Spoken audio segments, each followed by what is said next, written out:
Olá, tudo na paz? Estamos chegando com mais um podcast Grande Expediente. Nós vamos conhecer com mais profundidade projetos apresentados pelos vereadores, projetos que se transformaram em lei também na Câmara Municipal. E para conversar conosco hoje está aqui o vereador Jean Carlos, ele é do PL, é o primeiro secretário da mesa diretora e é também o líder do prefeito na Câmara Municipal. Olá, vereador, prazer tê-lo aqui. Bom dia, Orisvaldo, bom dia a todos os telespectadores que nos acompanham nesse podcast. Grande Expediente, interessante o nome, muito bom. Mais uma oportunidade de falarmos aí com a população napolina. O senhor, vereador, é reconhecido como um vereador que atua sempre em defesa dos direitos dos servidores públicos. No âmbito nacional, estão sendo discutidas algumas questões, algumas possibilidades que vão afetar os servidores, como, por exemplo, o fim da estabilidade. Já em várias oportunidades ouvimos um debate sobre esse assunto. Quais são os desafios na atualidade em relação ao servidor?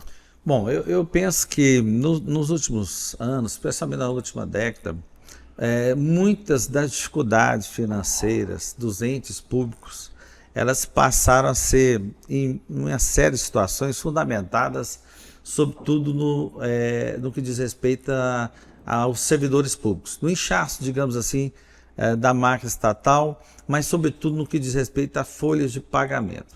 Eu penso que, de uma certa forma, há um exagero.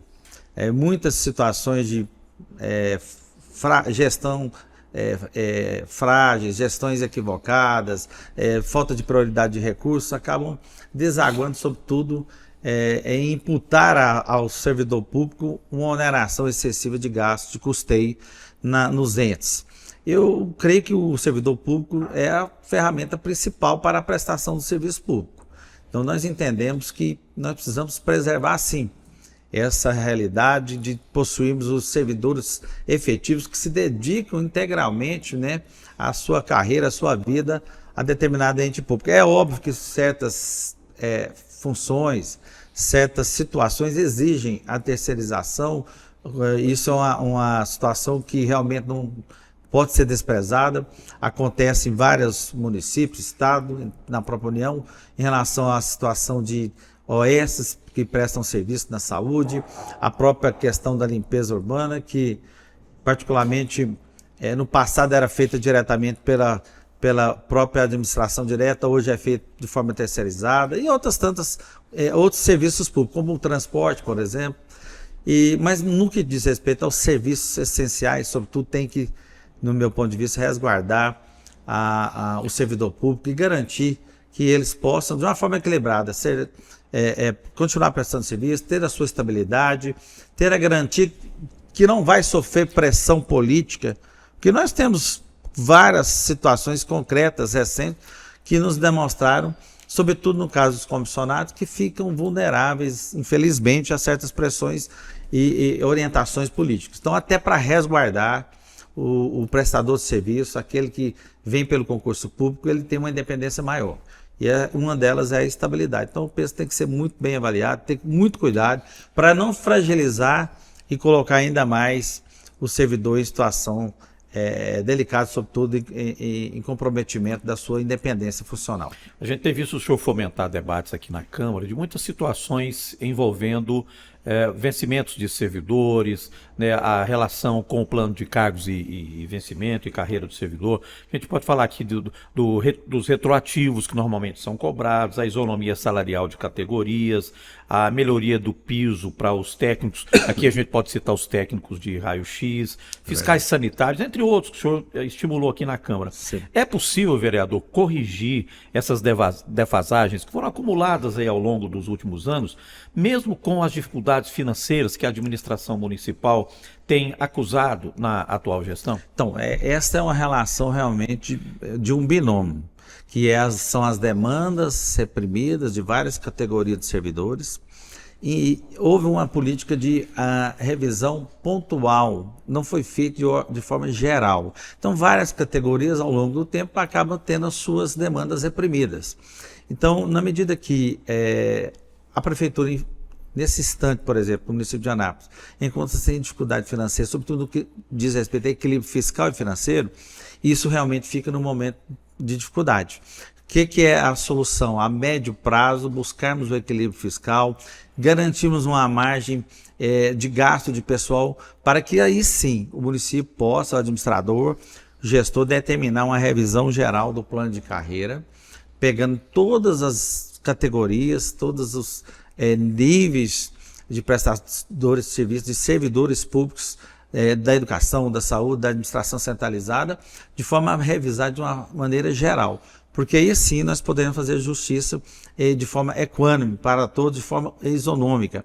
Existem várias pendências, várias categorias que ainda percebem abaixo do piso nacional, e nós sabemos que as demandas dos servidores são praticamente quase que permanentes.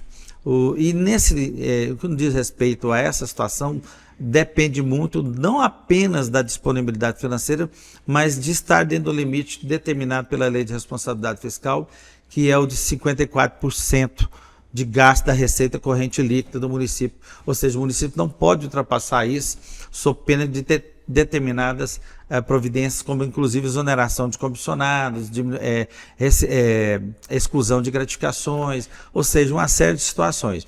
Então, quando o município ultrapassa o percentual de 51,30%, que é chamado do limite prudencial, as medidas de contenção de despesas de gasto pessoal já têm que ser tomadas. Então, nesse momento, o município busca um equilíbrio fiscal, não é de conhecimento a dificuldade financeira que o município atravessa, sobretudo em restos a pagar de 2024, e por conta do empréstimo cuja carência encerrou em dezembro de 2024. O município está altamente comprometido e também muito próximo do limite prudencial em relação ao gasto pessoal. Então, nesse sentido, nós vamos, a médio prazo, buscar o equilíbrio fiscal para aí sim conseguir atender essas demandas. É possível. Precisa ter austeridade, responsabilidade, estabelecer metas para que a médio prazo nós possamos revisar o plano de carreira de todos os servidores. Os aposentados e pensionistas também sempre mereceram um cuidado da sua parte no debate das bandeiras que os aposentados e pensionistas têm. O que pode ser feito? O que foi feito pela valorização dos aposentados e pensionistas, não só da Câmara, mas do município em geral? Na verdade, o regime próprio de previdência, não só em Anápolis, mas todos os entes que possuem, passam por dificuldade de equilíbrio fiscal. O equilíbrio atuarial, melhor dizendo. É o equilíbrio daquilo que a capacidade de arrecadação e aquilo que está previsto para custear a vida, né, o pagamento desses aposentados e pensionistas em torno de 35 anos aí, projetados para o futuro. O caso é que no município de Anápolis, nós precisamos, sobretudo, monetizar as áreas doadas para o regime de previdência, o ISA, ou seja, criar fontes de recursos. O município atualmente faz uma complementação financeira necessária para a quitação de folha de pagamento mensal na ordem de, salvo engano, 4,5 milhões. Então isso já é mais um comprometimento financeiro do município. E qual é a alternativa? É criar outras fontes de recursos. Foi proposto a loteria municipal, que infelizmente não se colocou em prática, é uma situação nova no país e realmente de bastante dificuldade para se viabilizar.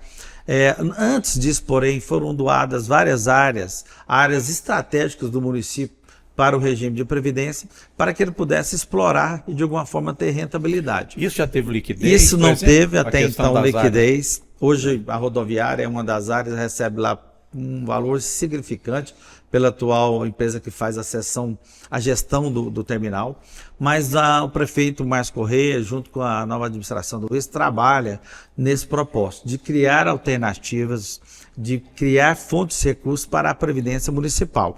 Uma delas é certamente a exploração das áreas, fazendo parceria públicos e privados, mas que possa de verdade trazer rentabilidade significativa.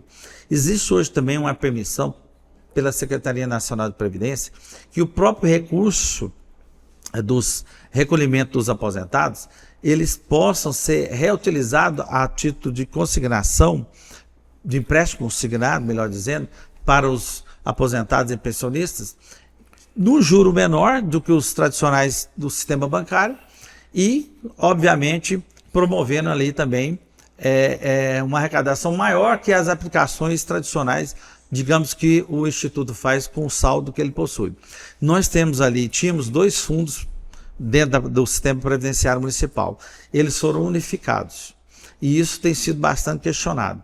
Há uma possibilidade de refazer de recriar a repartição de massas, determinando que um fundo seja criado para os novos concursados e aquele anterior seja estabelecido para os que já possuem, já estavam admitidos no município. Então há uma série de situações que precisam ser aprofundadas, e aí não é só a vontade, porque tem a questão técnica e as autorizações do sistema da Secretaria Nacional de Previdência. E uma situação que aflige muitos os aposentados é o desconto previdenciário que foi recriado por força da emenda constitucional, aí em meados de 2019, passou a cobrar novamente os aposentados a previdência daqueles que ganham mais que um salário mínimo, que é praticamente a maioria.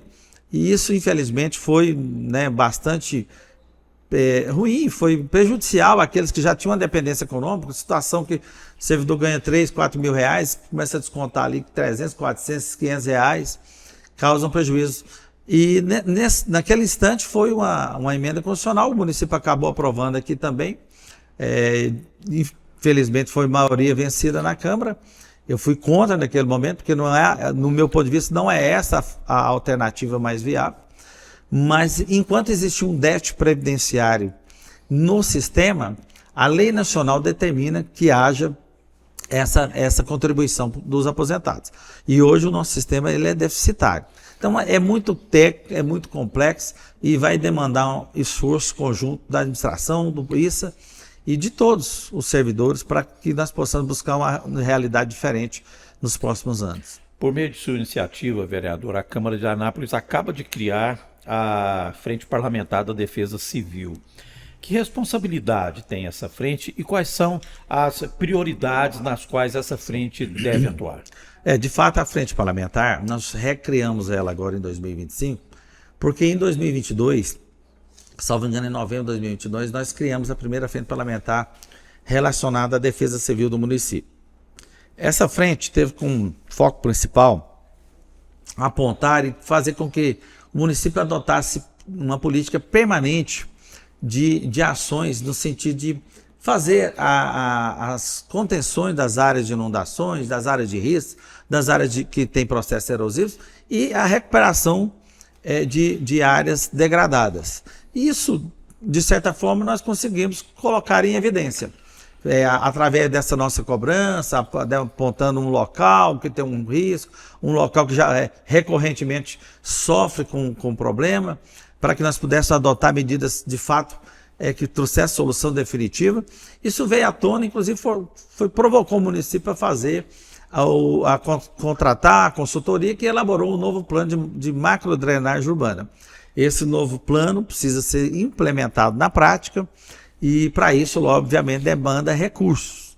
Inclusive, o prefeito municipal, assim que assumiu, mais do que imediato, determinou a elaboração dos projetos, já foram apresentados no governo federal, no PAC, e aguardamos a aprovação. Há um indicativo de que em torno de 150 milhões de reais vai ser aprovado para macro drenagem urbana.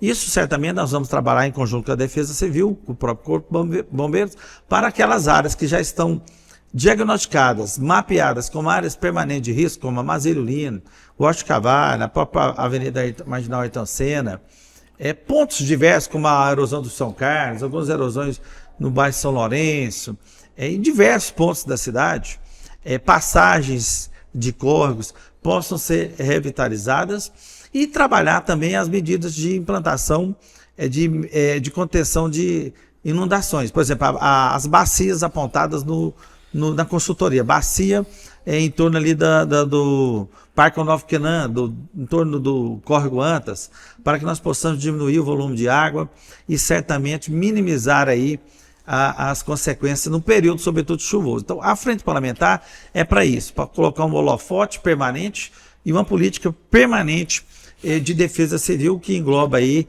a questão dos riscos de inundações, de área de deslizamento, de processos erosivos, de recuperação de áreas degradáveis e, sobretudo, para garantir mais segurança à população. Ainda na área da infraestrutura, enquanto a gente discute, por exemplo, a questão dos emaranhados de fios nos postes da cidade, que é um problema que acontece há muito tempo e há agora um interesse de resolver, o senhor também fez uma proposta de um debate esse ano aqui na Câmara, inclusive apresentando um projeto para isso, garantindo a obrigatoriedade de instalação subterrânea dos cabeamentos que nós temos de rede de energia elétrica, telefonia, fibra ótica, de TV a cabo, enfim. Que benefício isso pode trazer e existe viabilidade para esse tipo de atividade, vereador? Olha, os benefícios são imensos, né? Sobretudo porque nós assistimos de perto aqui a dificuldade, sobretudo, né, de manter a ordem e garantir aí os ambientes de forma correta no que diz respeito aos cabeamentos, fios e, sobretudo, na questão da segurança e integridade física das pessoas. Nós sabemos aí que são muitas prestadoras de serviços de internet, de fibra ótica, cabos diversos diariamente. Basta olharmos aí nos postos da cidade, além da rede de energia elétrica, um emaranhado de fios, muitas vezes distensionados, né? Despendurados, colocando em risco. E, infelizmente, nós já tivemos situações graves, né? Que colocaram aí motociclistas, pedestres e ciclistas já com problemas, né, de risco, inclusive de vida por conta desses acidentes. Mas a questão pior é essa da integridade, mas também na questão estética das cidades. E algumas cidades do país já adotaram esse mecanismo. Porque muitas vezes a gente fala, não, nós não estamos nos Estados Unidos, na Nova Zelândia, nos países de primeiro mundo, está longe da nossa realidade. Mas se nós não começarmos a estabelecer uma política e as prioridades, diretrizes para que isso possa avançar e gradativamente ser de forma absorvida pelas empresas, pelos empreendedores, isso nunca vai vir à tona. Aqui no Brasil já temos cidades, eu não me recordo exatamente agora, mas em Santa Catarina, Rio Grande do Sul, que já adotaram essa prática. E aqui nós vamos trabalhar essa proposta que apresentamos na Câmara. Nós estamos vislumbrando aí já a revisão do Plano Diretor 2026, que obrigatoriamente já faz aí 10 anos, então precisa ser revisto. Uma discussão nesse sentido, que os próprios empreendedores que são aí, né, do ramo de loteamentos convencionais ou até mesmo condomínios possam avaliar essa possibilidade. É de fato uma situação que pode onerar o empreendedor, mas de outra parte ele poderá se tornar um empreendimento muito mais atrativo. E por que não falar em até que o município possa de alguma forma compensá-los de uma forma fiscal, com algum incentivo fiscal tributário?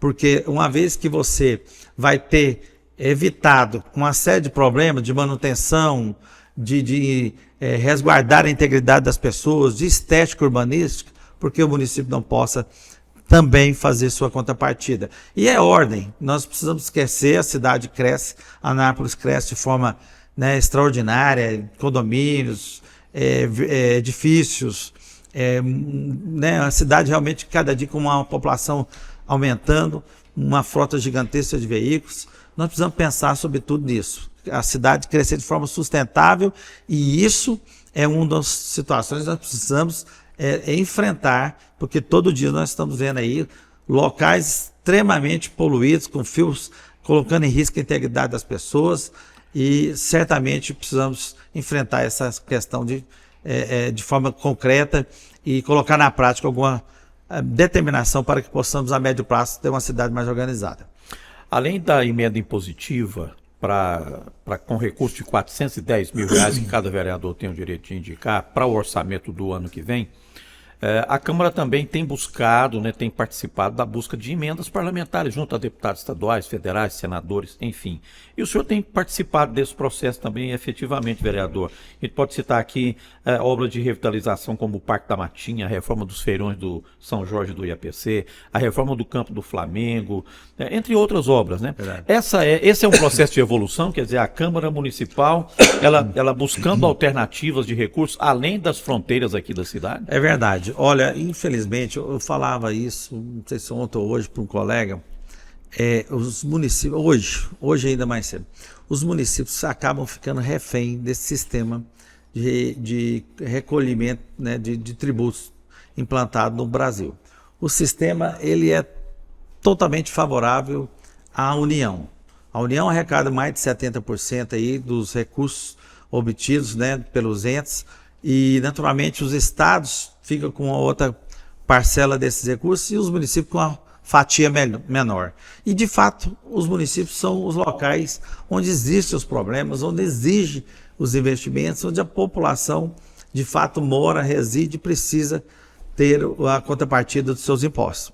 Então, enquanto isso, o sistema esse pacto federativo de distribuição de recursos for dessa forma, os municípios vão ter que realmente se desdobrar e nós, agentes políticos, também, no sentido de complementar o seu orçamento. É o que nós temos buscado, sabendo que o município, em que pese ter um orçamento bastante significativo, mas tem uma despesa altíssima e que nesse momento encontra-se bastante comprometido, sobretudo por conta da questão do empréstimo, nós temos buscado também essas alternativas, de buscar junto aos deputados estaduais, federais, também aos senadores, e até emendas de bancadas e recursos dos programas do governo federal, para que nós possamos implementar aqui realmente política. É o caso da política de drenagem urbana, que são recursos na ordem de 150 milhões, que de fato exigem um recurso extra.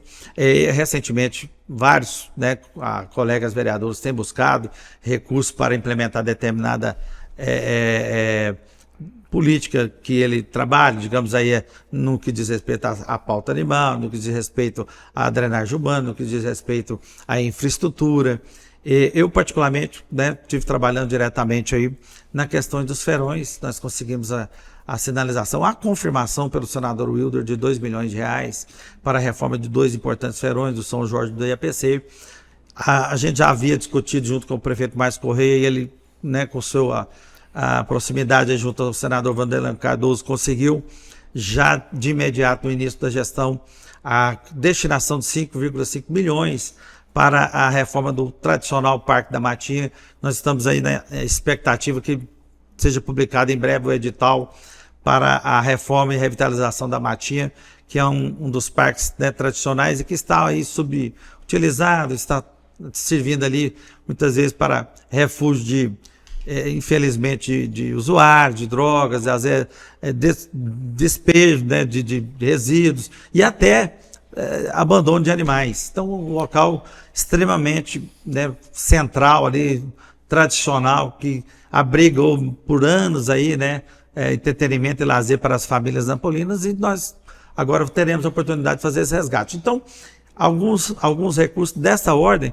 que de fato vai ajudar, assim como foi a destinação de recursos através de maquinários que o próprio senador Vanderlan, o senador Wilder destinou, o senador Cajuru destinou para a realização de cirurgias oftalmológicas, a deputada Silvier destinou para cirurgias eletivas que foram realizadas, estão sendo realizadas no Hospital Alfredo Abrão. Ou seja, é importante sim que o município, através de seus agentes políticos, possa buscar recursos extras para que nós possamos atender ainda de forma melhor a população anapolina. Na área da saúde, a gente percebe também que o senhor teve um empenho em relação à questão das demandas ligadas à Santa Casa de Misericórdia, à Maternidade Doutor Adalberto, o INSEB, que é o Instituto de Psiquiatria Espírita de Anápolis, a questão dos pacientes de hemodiálise. Sim. Tem sido um desafio nessa questão da saúde, vereador, porque a gente sabe que a saúde, quanto mais recursos, mais se precisa de dinheiro para essa área. É verdade. E nós tivemos oportunidades, todos os vereadores, de destinar R$410 mil em forma de emenda impositiva.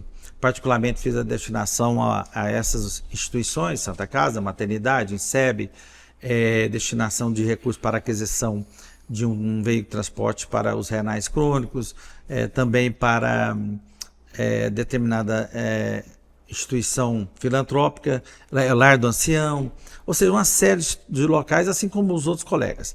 E na verdade, eu tive muito envolvido na condição de líder do prefeito, sobretudo com a dificuldade dessas instituições, Santa Casa, a própria Maternidade Doutora Adalberto.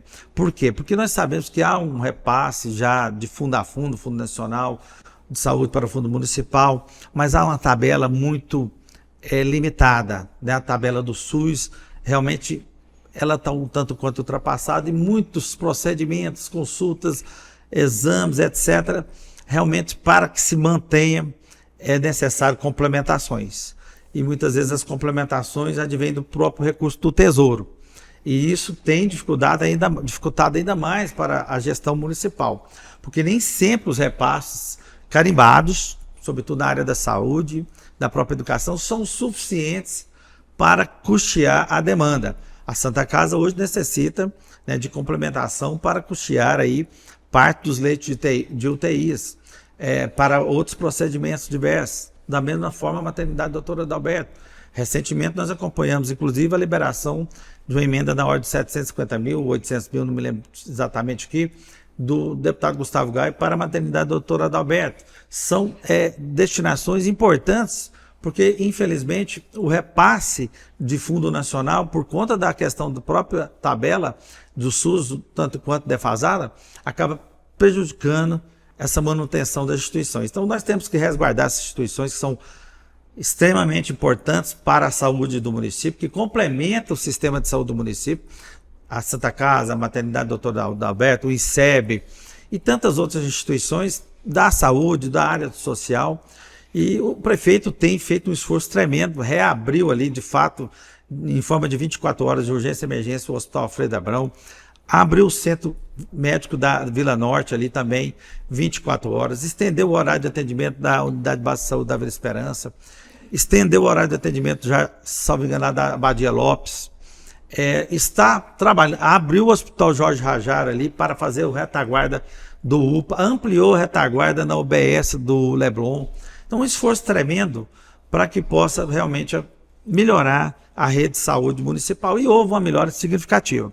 Também no que diz respeito ao próprio atendimento da UPA pediátrica, que houve uma ampliação ali da sua capacidade de atendimento. Então, há, sem dúvida, um esforço e uma prioridade total da parte da prefeitura, da administração prefeito Márcio Correia, na saúde. Mas há uma realidade que há uma dificuldade financeira, e sobretudo porque a prefeitura vem num comprometimento financeiro alto, e isso interfere diretamente na disponibilidade que você tem para fazer os investimentos durante o exercício financeiro, naquilo que a população requer aí, as demandas do serviço público diário. Vereador Jean, para a gente concluir aqui o nosso podcast, né, uma questão política com o senhor. O senhor já disputou eleição, não só para vereador, mas também para a Assembleia Legislativa, já teve nome cotado para disputar, inclusive, a Prefeitura de Anápolis. Qual é o projeto futuro, né, do vereador Jean Carlos? Ou o projeto de um futuro próximo está no seu radar, vereador? Olha, nós que estamos participando aí da vida pública, nos colocamos à disposição, ficamos sempre aí na expectativa de estar sempre contribuindo com a população. Eu tive, né, duas pretensões de participar da Assembleia Legislativa, até para ampliar, fortalecer a representação da cidade de Anápolis, que nós sabemos que no passado foi bem mais, digamos assim, pujante, né, tinha uma representatividade maior. Apesar que hoje nós temos 4 deputados também, que é um bom número, estaduais, mas eu acredito que a cidade pode ir muito mais, tanto a representação na Câmara Federal, como na própria Assembleia Legislativa, até por conta da sua capacidade financeira, da sua representação no PIB do Estado de Goiás, no número de habitantes, da importância política da cidade. Então, assim, é óbvio que um projeto desse envolve a participação de muitas, né, pessoas, temos que conversar aí. Já é hora, né, de definir os rumos para as eleições de 2026. Eu estou muito focado aí sobretudo no primeiro semestre, nesse esforço com o prefeito Márcio Correia de buscar o equilíbrio da administração, de colocar em prática algumas obras e alguns projetos que ainda pendentes que nós tínhamos da outra administração, e eu ainda trabalho para isso. Então é uma questão que eu vou discutir aí com o nosso público aí, com aqueles que são os nossos aliados, aqueles que acreditam em nosso trabalho, para quem sabe decidir essa participação ou não. É óbvio que o PL, o partido que eu participo, tem bons nomes. Eu acredito que vai ter o seu candidato a deputado estadual na cidade de Anápolis. O nosso nome está entre um dos possíveis, mas tudo isso vai ser discutido. Certamente nós temos uma sucessão do governo do estado que vai também influenciar nisso, se realmente será candidato ou não ao governo estadual. Eu creio que sim, o nosso senador Wilder e uma série de deputados que já buscaram a reeleição, deputados estaduais e também federais, e assim como o deputado federal e certamente deve ser candidato a senador Gustavo Gaia. Então, creio que o PL terá uma participação efetiva nas eleições de 2026 e não será diferente na cidade de Anápolis, que é um dos principais municípios que direciona a política goiana. Vereador Jean Carlos Ribeiro, do PL, que é o primeiro secretário da mesa diretora e é o líder do prefeito aqui na Câmara Municipal. Valeu pela participação aqui, com todo esse conteúdo que o senhor trouxe do seu trabalho político aqui no nosso podcast Grande Expediente. Valeu, vereador. Valeu, obrigado por participar aqui do Grande Expediente, esse podcast da Câmara. E mais uma oportunidade de passar, né, informações e manter aí uma transparência sobre o nosso trabalho para a população. E certamente vamos continuar o nosso trabalho, muitas pautas para que possamos avançar, né? Nós trabalhamos aí para várias áreas, reformas de feirões, a revitalização do Campo do Flamengo, a implantação de parques e praças, muitas obras importantes na área da drenagem urbana, e certamente vamos estar atentos e juntos, né, trabalhando a pauta do servidor público com o prefeito, a estabilização do ISA e o desafio de buscar o equilíbrio fiscal do município para que a administração possa, de fato, poder investir e trazer à tona tudo aquilo que é esperado pela população. Obrigado, vereador. Obrigado. E você que acompanha com a gente o Grande Expediente, fique ligado, hein? Tem sempre um podcast novo do Grande Expediente, trazendo aqui a produtividade, os projetos dos vereadores da Câmara Municipal de Anápolis. E aqui você sabe, não é? Câmara Municipal de Anápolis. Essa casa é sua.